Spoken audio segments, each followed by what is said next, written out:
Ai Weiwei is actually an artist who really embraces, you know, the modern internet with Twitter, and he's gained followers through that. Did you learn anything through that, or do you see any examples as to how to spread a message through that? And the film actually does end with a mention of how to keep involved through Twitter. Was that sort of intentionally because of Ai Weiwei's use of the technology?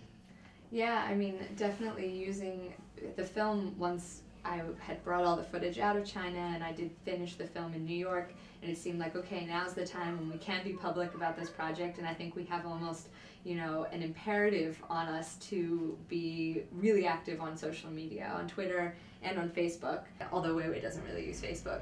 And I think that watching how he uses it, and also how that whole sort of activist kind of Chinese community on Twitter uses it, was really instructive for me. I was not an avid Twitter user at all. I think I created an account and then didn't use it until I started using it to follow him, so I knew what he was doing all the time so I could document him.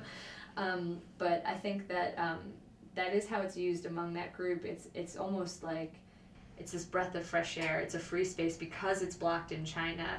You do have to kind of go over the firewall to use it, but that means that what you do on it is not able to be censored. They can't take posts down. So when someone gets taken away by authorities, they can put out this call like, you know, or their relative or friend say so-and-so, you know, got taken away, we don't know. I mean, there was so much of that, especially last year when Weiwei himself was detained. And so part of putting that call out also to engage with the film on Twitter is also because, as with any documentary, but especially in this case, the story's still going and it's really unpredictable, and so, you know, people are going to want to follow and you know what's going on with Weiwei. If they follow him on Twitter, it's all in Chinese. So that's why I'm kind of offering the film up as a place where we retweet the good stuff. You know, that if he has a particularly interesting tweet, a lot of it is just him saying hey to his fans or, you know, engaging in other conversations, but also to keep up with any developments in his case.